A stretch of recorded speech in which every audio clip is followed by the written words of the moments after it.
Hello बच्चों, मैं S के वर्मा स्वागत करता हूं आपका अपने YouTube channel V digital science classes में। और जैसा कि आपको पता है कि हम लोग लेट्स डू सेगमेंट में एनसीईआरटी क्वेश्चंस सॉल्व कर रहे थे, उसके एक्सप्लेनेशन पर बात कर रहे थे। तो चलिए इन डिटेल्ड एक एक क्वेश्चन को डिस्कस करते हैं, एक एक क्वेश्चन के कॉन्सेप्ट्स को समझते हैं, उसको सॉल्व करते हैं। तो बिना समय गवाए हुए हम लोग आज का लेक्चर स्टार्ट करते हैं, है ना। लेट्स डू इट सेगमेंट में देखिए है क्या कि अगला क्वेश्चन आपका यहां कहता है कि write one equation each for decomposition reaction where energy is supplied in the form of heat, light and electricity. Okay, decomposition reaction तो पढ़ा था बेटा, आपने पढ़ाया था मैंने आपको, जिसमें एक रिएक्टेंट जो है वो दो या उससे ज्यादा प्रोडक्ट में ब्रेक डाउन हो जाता है कि नहीं। और हम लोग यूज करते हैं वहां energy, light energy, heat energy और इलेक्ट्रिकल एनर्जी, है ना, यूज करते हैं ना। तो उसी पर बेस्ड क्वेश्चन है बेटा। तो क्वेश्चन यहां ये है कि आप डिकम्पोजिशन रिएक्शन का एक एक एग्जाम्पल लिखो जिसमें कि हीट एनर्जी सप्लाइड होती है। तो आप क्या करो ना, आप ZnCO3 ले लो सर, आप इसको हीट कर दो, ZnO और CO2 बना दो। नंबर एक। दूसरा कह रहा है लाइट एनर्जी ले लो, आपको याद होगा AgCl या AgBr ले सकते हैं, सन लिख देते हैं, मतलब सोलर एनर्जी हो गया, डिकम्पोजिशन करवा देते हैं Ag+Cl2। ओके। और तीसरा है इलेक्ट्रिकल एनर्जी, आप H2O ले लो, H2O से इलेक्ट्रिसिटी पास कर दो। ठीक है, आप चाहो तो यहां जो है नीचे में एसिडुलेटेड भी लिख सकते हो, ना भी लिखो तो कोई दिक्कत नहीं है, अंडरस्टूड है। इलेक्ट्रिसिटी आप पास करो, आप H2 और O2 दोनों गैस बन के रिलीज होते हुए दिखा दो, बस हो गया क्वेश्चन सॉल्व। अब समझ में आया क्वेश्चन क्या कर रहा था। Write one equation each for decomposition reactions where energy is supplied in the form of heat, light and electricity. ये क्वेश्चन सॉल्व हो गया बेटा। चलो अगले क्वेश्चन में चलते हैं। What is the difference between displacement and double displacement reaction, पता है आपको। डिस्प्लेसमेंट रिएक्शन ऐसा रिएक्शन होता है जिसमें कोई भी more reactive element less reactive element को उसके कंपाउंड से डिस्प्लेस कर देता है। सही बात है। एक एग्जांपल लिखना है उसका, लिख देते हैं बेटा, Na+H2SO4 लिख देते हैं। याद होगा आपको, हाइड्रोजन कम रिएक्टिव है, सोडियम ज्यादा रिएक्टिव है। प्रोडक्ट बना लो बेटा, Na2SO4 बना लो और हाइड्रोजन आप रिलीज करवा दो। ठीक है। और कह रहा है कि डिफरेंस लिखना था डिस्प्लेसमेंट और डबल डिस्प्लेसमेंट में। तो एक तरफ डिस्प्लेसमेंट का डेफिनेशन, एक तरफ डबल डिस्प्लेसमेंट का डेफिनेशन। डिस्प्लेसमेंट के नीचे डिस्प्लेसमेंट का एग्जाम्पल, डबल डिस्प्लेसमेंट के नीचे डबल डिस्प्लेसमेंट का एग्जाम्पल, क्वेश्चन फिनिश्ड। ठीक है। तो डबल डिस्प्लेसमेंट रिएक्शन किसको कहते हैं? ऐसा केमिकल रिएक्शन जिसमें कोई भी दो compound exchange of partners create करता है, एक्सचेंज ऑफ आयंस क्रिएट करता है, वो डबल डिस्प्लेसमेंट कहलाता है। A chemical reaction in which ionic exchange takes place among the two chemical compounds. सही है ना, पढ़ा था ना मैंने आपको। जैसे आप यहां इसका एग्जाम्पल ले सकते हो, आप NaOH ले लो, बहुत सिंपल सा एग्जाम्पल है, आराम से याद रख सकते हो, प्लस HCl ले लो। Na के साथ बेटा Cl को भेज दो, NaCl बन गया। Na के साथ हम लोग Cl को भेज देते हैं और H के साथ OH को भेज देते हैं, तो आपको पता है HOH बनेगा और जोड़ के हम लोग उसको H2O लिख देते हैं। कंप्लीट। चलिए अगले क्वेश्चन में चलते हैं। In the refining of silver, the recovery of silver from silver nitrate solution, बेटा सिल्वर नाइट्रेट है, सिल्वर का वैलेंसी 1, नाइट्रेट का वैलेंसी 1, प्रोडक्ट क्या बनेगा? AgNO3। पहले से ही दिमाग में रखें, सिल्वर नाइट्रेट सॉल्यूशन है और इसका डिस्प्लेसमेंट कौन से मेटल से दिखाना है जी? कॉपर मेटल से। ठीक है। और Ag जो है वो रिकवर कर लेना है, सिल्वर जो है वो रिकवर कर लेना है। देखो बेटा, AgNO3 ले लो, प्लस Cu ले लो। अब आप जानते हो कि Cu ज्यादा रिएक्टिव है। देखो कभी कभी जो है उल्टा पुल्टा ऑर्डर में भी रिएक्शन लिख देता है, तो घबराने की जरूरत नहीं है। जैसा रिएक्शन है उस टाइप से आप आराम से प्रोडक्ट जनरेट कर दो, ठीक है। तो कॉपर ज्यादा रिएक्टिव है, Ag को यहां से रिप्लेस करवा दो बेटा। Ag आपको रिकवर करना था तो Ag रिकवर हो गया, है ना। और कॉपर आपका आके NO3 के साथ रिएक्शन करेगा। कॉपर का वैलेंसी बोलो बेटा 2, NO3 का 1, बोलो प्रोडक्ट क्या बन जाएगा, CuNO3 होल ट्वाइस। तो अब यहां क्वेश्चन फिर से पढ़ना, पढ़ो पढ़ो जल्दी से। In the refining of silver, the recovery of silver from silver nitrate solution involved displacement by copper metal. Write down the reaction. सिर्फ रिएक्शन लिखना था, वो हम लोगों ने लिख दिया। ओके अगला क्वेश्चन है बेटा, what do you mean by precipitation reaction. तो ऐसा केमिकल रिएक्शन जिसमें प्रिसिपिटेट फॉर्म करता है उसको प्रिसिपिटेशन रिएक्शन कहते हैं। Explain by giving examples. 2-3 example लिख देना, तो ढेर सारा एग्जाम्पल प्रेसिपिटेशन का हमने आपको समझाया हुआ है, ठीक है। तो वो आप एग्जाम्पल वहां से लिख देंगे। अगला है explain the following in the terms of gain और loss of oxygen with 2 examples each. सब दोनों का 2-2 एग्जाम्पल लिखना है, ऑक्सीडेशन का भी रिडक्शन का भी। और कौन से बेसिस पर बेटा, ऑक्सीजन के बेसिस पर भी और हाइड्रोजन के बेसिस पर भी। आपको याद है ना इसका प्रिंसिपल, ऑक्सीजन का ऐड होना ऑक्सीडेशन कहलाता है, रिमूव होना रिडक्शन कहलाता है। हाइड्रोजन का ऐड होना रिडक्शन कहलाता है, रिमूव होना ऑक्सीडेशन कहलाता है। तो 2 एग्जाम्पल ऑक्सीजन वाला लिख देना है और 2 एग्जाम्पल हाइड्रोजन वाला लिख देना है। ऑक्सीजन वाले में भी लिख देना है कि कौन ऑक्सीडाइज हुआ कौन रिड्यूस हुआ दोनों में, और हाइड्रोजन वाले में भी लिख देना है कौन ऑक्सीडाइज हुआ कौन रिड्यूस हुआ दोनों में। कर लीजिएगा। अगला क्वेश्चन है, ढेर सारा मैंने बनवाया हुआ है, उसी में से कोई एग्जाम्पल ले लीजिएगा, ठीक है। अगला देखिए, a shiny brown coloured element X on heating in air becomes black in colour. बढ़िया बात है, पहले शाइनी ब्राउन है, जब उसको एयर में हीट करते हैं तो ब्लैक हो जाता है। नेम द एलिमेंट एक्स, उस एलिमेंट एक्स का नाम लिखिए और ब्लैक कलर्ड कंपाउंड का नाम लिखिए। बेटा एलिमेंट जो है वो कॉपर हो जाएगा, और एयर में जब आप इसको हीट करोगे ना सर, तो ये CuO बना लेगा, कॉपर ऑक्साइड बना लेगा, और यही एक ब्लैक कलर कंपाउंड जो है वो फॉर्म करेगा।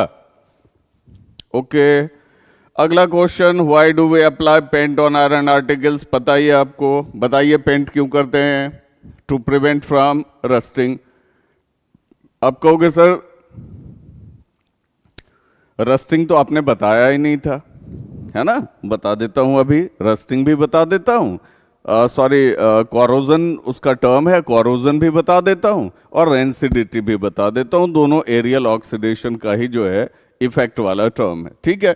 तो फिलहाल यह क्वेश्चन है कि आप क्यों अप्लाई करते हो पेंट आयरन आर्टिकल पर। तो भैया हमको जो है उसको कोरोजन से प्रिवेंट करना है, रस्टिंग से प्रिवेंट करना है, इसलिए अप्लाई करते हैं।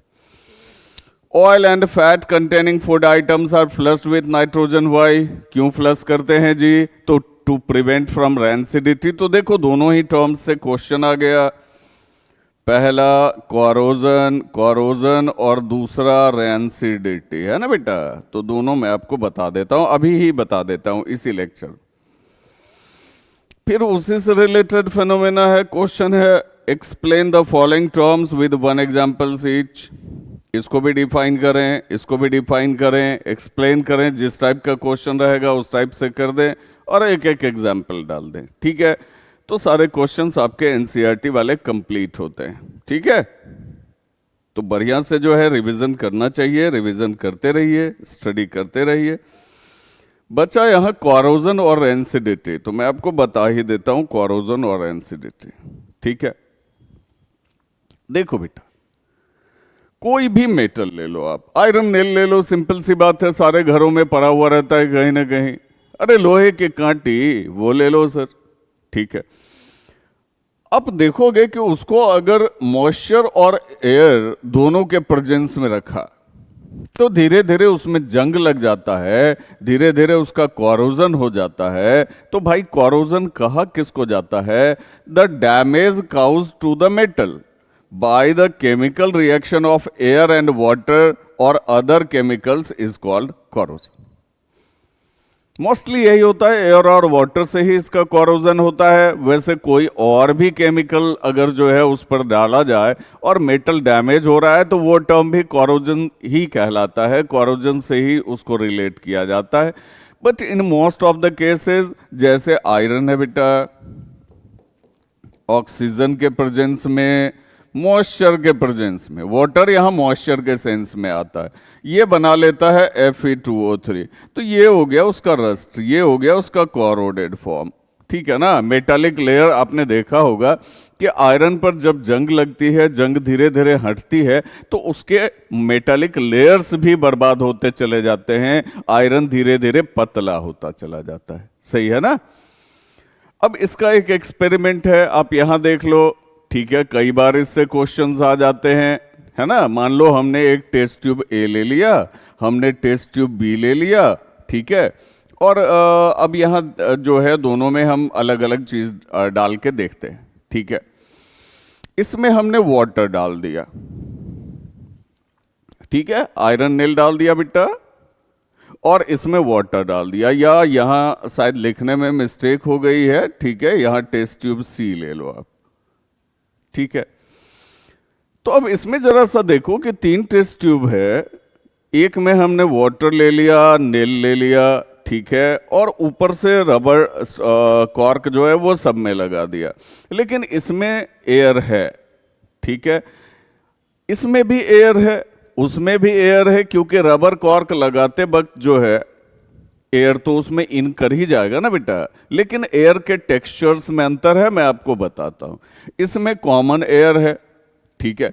तो अब कॉमन एयर है तो उसमें ऑक्सीजन भी होगा ना, तो ऑक्सीजन भी मिल गया, वाटर भी मिल गया, तो धीरे धीरे नेल पर जंग लगना शुरू हो गया, वो ब्राउन कलर का रस्ट जो है वो जमना शुरू हो गया, जो ये प्रूव करता है कि भाई रस्टिंग के लिए, ठीक है, इसको क्या क्या चाहिए, तो वाटर भी चाहिए, मतलब मॉइस्चर भी चाहिए, और ऑक्सीजन भी चाहिए, ठीक है। अब यहां क्या है, बॉइल्ड वाटर है और कॉमन एयर ही हमने यहां भी रखा है, लेकिन वाटर के ऊपर एक ऑयल का लेयर हमने दे दिया। अब आप बताओ कि क्या ये नेल यहां रस्टेड होगा। पानी डाल दिए, पानी में कांटी डाल दिया, आयरन नेल, उसके ऊपर पहले जो है, पहले हमने क्या कर दिया, क्या कर दिया बोलो, ऑयल का लेयर डाल दिया, कुछ ऑयल वहां डाल दिया, और बाद में एयर जाने दिया, कोई दिक्कत नहीं है। फिर हमने रबर कॉर्क ऊपर से लगा दिया। ये रस्टेड नहीं होगा सर। क्यों रस्टेड नहीं होगा? क्योंकि इसको मॉइस्चर तो मिल रहा है, लेकिन ऑयल ऑक्सीजन को, एयर को अंदर जाने नहीं दे रही है। तो यहां ऑक्सीजन भी चाहिए, मॉइस्चर भी चाहिए। रस्टिंग के लिए मॉइस्चर मिल रहा है, ऑक्सीजन नहीं मिल रहा है, तो बेटा रस्टिंग नहीं होगा।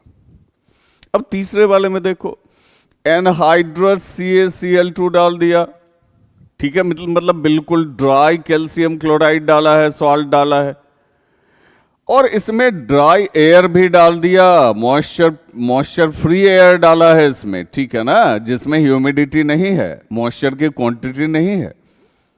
तो क्या यहां जो है रस्टिंग होगा? आप कहोगे सर यहां भी नहीं होगा, यहां भी नहीं होगा, यहां होगा। मीन्स ऑक्सीजन भी चाहिए, मॉइस्चर भी चाहिए, तब जाके मेटल में कोरोजन होता है, मेटालिक लेयर बर्बाद होता है, ठीक है। अब आप कहोगे कि सर यहां लिखा है कि कुछ और केमिकल्स से कोरोजन होता है बेटा, टर्म कोरोजन ही लिया जाता है। जैसे मान लीजिए एसिड आपके हाथ पे डाल दिया जाए, डाइल्यूट एसिड, स्ट्रॉन्ग एसिड नहीं, कॉन्सेंट्रेटेड एसिड नहीं डाला जाएगा, एसिड आपके हाथ पर डाल दिया जाए तो आपके हाथ को जला देगा। मेटल पर डालिएगा तो मेटालिक लेयर डैमेज कर देगा, ठीक है, तो इसको भी कोरोजन ही कहा जाता है। समझ रहे हैं? मेरा हाथ जो है वो कोरोडेड हो गया, भाई हमने चूना लगा लिया या सीमेंट जो आता है सीमेंट हाथ में लगा लिया, तो आप देखोगे वो भी हमारे आपके हैंड को कोरोड कर देता। तो कॉमन टर्म्स कोरोजन के लिए और भी आते हैं, लेकिन मोस्टली जो कोरोजन की बात आती है वो यही आती है कि metals in the presence of oxygen and moisture जब डैमेज होते हैं तो फेनोमेना बेटा कोरोजन कहलाती है। अब यहां एक क्वेश्चन और भी आ सकता है, जैसे मान लीजिए एक्सप्लेन करने के लिए कहा था कि कोरोजन को रोका कैसे जा सकता है।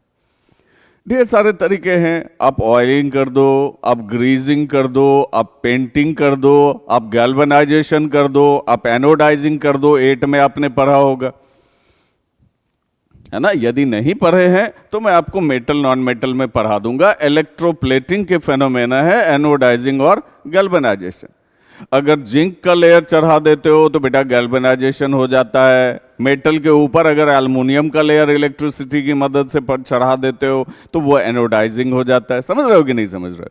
तो इस सब तरीके से हम लोग कोरोजन को, रस्टिंग को प्रिवेंट कर सकते हैं। ठीक है, अगला क्वेश्चन है रेंसिडिटी।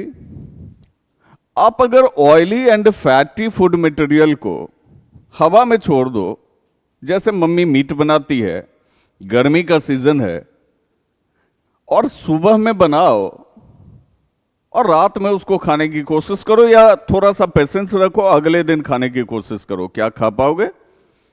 कहोगे नो सर, नॉट पॉसिबल। क्यों नहीं खा पाओगे बेटा?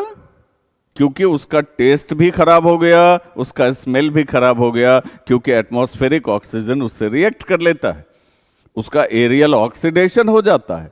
तो oily and fatty food material का जब एरियल ऑक्सीडेशन होता है और उससे उसका टेस्ट और स्मेल दोनों खराब हो जाता है, दोनों डिसऑर्डर कर जाता है, तो this phenomena is called rancidity,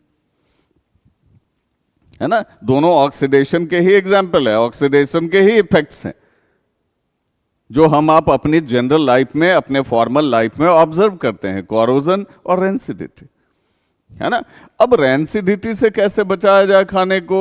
ठीक है, अब आप कहोगे कि सर ऐसा क्यों हो गया? तो बेटा हुआ क्या कि फैटी फूड मटेरियल या ऑयली फूड मटेरियल में एस्टर पाया जाता है। पढ़ोगे ऑर्गेनिक केमिस्ट्री में, एस्टर पाया जाता है, और ये एस्टर जब ऑक्सीडाइज होता है, ऑक्सीजन से रिएक्शन करता है, तो ये अल्कोहल बनाता है और एसिड बनाता है। क्या क्या बनाता है बेटा? अल्कोहल और एसिड बनाता है। ठीक है, तो अल्कोहल के कारण इसका टेस्ट खराब हो जाता है और एसिड के कारण इसका स्मेल खराब हो जाता है, खट्टा खट्टा महकना शुरू कर देता है। ठीक है, आप ऑर्गेनिक केमिस्ट्री में पढ़ोगे कि जब एल्केलाइन हाइड्रोलाइसिस होता है ना एस्टर्स का, ठीक है, तब जो है वो सैपोनिफिकेशन कहलाता है। एस्टर से रिलेटेड और भी टर्म्स पढ़ोगे, तो अभी सैपोनिफिकेशन की जरूरत नहीं है, मैंने यूं ही बता दिया तुमको। ऑर्गेनिक केमिस्ट्री में एस्टर है, उसके बारे में पढ़ना है। अभी ये था कि एरियल ऑक्सीडेशन होगा oily and fatty food material का, उससे उसका टेस्ट भी खराब हो जाएगा, स्मेल भी खराब हो जाएगा। तो बेटा ये प्रोसेस क्या कहलाएगी, ये फेनोमेना क्या कहलाएगी? रेंसिडिटी कहलाएगी। ओके, अब देखो इसको कैसे बचा सकते हैं। अभी एक क्वेश्चन था कि नाइट्रोजन से फ्लश कर सकते हैं, उससे क्या होगा? तो रेंसिडिटी प्रिवेंट होगी, था ना क्वेश्चन, अभी तुरंत हम लोग सॉल्व किए थे। ठीक है, क्योंकि नाइट्रोजन जो भरा हुआ, अब आप चिप्स सबके पैकेट में देखो ना बेटा, कुरकुरे के पैकेट में देखो ना, पैकेट पूरा फुला हुआ रहता है, और निकालो तो उसमें 10-20 चिप्स निकलते हैं, कुरकुरे निकलता है। तो वो हवा क्यों भरी हुई रहती है? वो उसको रैंसिड होने से बचाती है, उसका टेस्ट और स्मेल खराब होने से बचाती है। समझ में आ रही बात? आप क्या करो, तो फ्रीज यूज कर सकते हो, रेफ्रिजरेटर यूज कर सकते हो, एयर टाइट कंटेनर में उस फूड को स्टोर कर सकते हो। ठीक है, ताकि मतलब ऑक्सीजन के रिएक्शन से रोकना है। Bye storing food away from sunlight, sunlight से दूर रखो। सनलाइट से दूर रखोगे तो होगा क्या कि अगर ऑक्सीजन मिल भी रहा है तो रिएक्शन का रेट स्लो हो जाएगा। ठीक है, फ्रीज में रखोगे जल्दी खराब नहीं होगा, कारण है कि ठंडक इतनी ज्यादा रहेगी कि जल्दी वो फूड ऑक्सीजन से रिएक्शन नहीं कर पाएगा। तो तुम या तो रोक सकते हो या रिएक्शन को स्लो कर सकते हो, कैसे भी करके फूड को रैंसिड होने से बचा सकते हो। अब कहोगे सर ये क्या है, एडिंग एंटीऑक्सीडेंट्स क्या है? ठीक है, DANTS, एंटीऑक्सीडेंट्स क्या है? ठीक है, तो बेटा करो क्या कि तुम BHA यूज कर लो या BHT यूज कर लो। अब कहोगे सर ये क्या होता है? ये दोनों एंटीऑक्सीडेंट्स हैं जो कॉमनली यूज किए जाते हैं। तुमने देखा होगा बहुत सारी कंपनीज क्या करती है, जैसे KFC चिकन वगैरह, ठीक है, बना कभी और हम खा रहे हैं 2 दिन के बाद, 4 दिन के बाद, एक्सपायरी डेट लिखा रहता है उस पर। तो उसमें ये केमिकल्स यूज होते हैं जो उसको ऑक्सीजन से रिएक्शन करने से रोकते हैं, रैंसिड होने से बचाते हैं। एक हो गया BHA और एक हो गया BHT। BHA है ब्यूटिलेटेड हाइड्रोक्सी एनिसोल और BHT है ब्यूटिलेटेड हाइड्रोक्सी टोल्विन, है ना। दोनों ही ऑर्गेनिक कंपाउंड्स हैं, हमारे लिए कम हार्मफुल हैं, लेकिन मान लो कोई भी एक्सटर्नल केमिकल है तो वो तो बॉडी के लिए हार्मफुल हो ही सकता है बेटा, है ना। पेस्टिसाइड है, इंसेक्टिसाइड है, फर्टिलाइजर्स है, हम लोग खेत में डालते हैं, पौधा उगाते हैं, तो वो भी तो हमारे आपके शरीर के लिए हार्मफुल होता है, ठीक है। इसलिए सबसे अच्छा है अपने घर में बना के खाएं, मार्केट के फूड पर कम डिपेंड करें, क्योंकि आजकल लोग मार्केट का फूड खा खा के बहुत ज्यादा बीमार हो रहे हैं, है कि नहीं। तो ये कुछ मेथड्स हैं जिससे कि आप, चलिए फिर यहां वापस आते हैं, ये कुछ मेथड्स हैं जिससे रेंसिडिटी बचाई जा सकती है। एंटीऑक्सीडेंट यूज कर लो, नाइट्रोजन गैस से फ्लश कर लो, फ्रीज में रख सकते हो, आप क्या कर सकते हो, एयर टाइट कंटेनर में उसको बंद कर सकते हो। इसमें तो बंद करके एक देश से दूसरे देश ट्रांसपोर्ट भी किया जाता है प्रिपेयर्ड फूड को, oily and fatty food material को, है ना। और सनलाइट से दूर रख सकते हो, तो इस सब से रेंसिडिटी रुकेगी या रेंसिडिटी स्लो डाउन हो जाएगी, ठीक है। पूरा कॉन्सेप्ट क्लियर हो गया, बढ़िया से। अब रेंसिडिटी और कोरोजन के क्वेश्चन को भी सॉल्व करने में कोई परेशानी नहीं होगी आपको, है ना। तो यदि आपको मेरे पढ़ाने का तरीका बहुत ज्यादा पसंद आ रहा हो तो निश्चित ही मेरे चैनल को सब्सक्राइब कर लें, वीडियो लेक्चर्स को ज्यादा से ज्यादा लाइक करें और बेल आइकन तो निश्चित ही प्रेस कर लें बेटा, ताकि जैसे ही कोई नया लेक्चर अपलोड हो उसका नोटिफिकेशन आप तक पहुंच जाए। Best of luck, have a good day.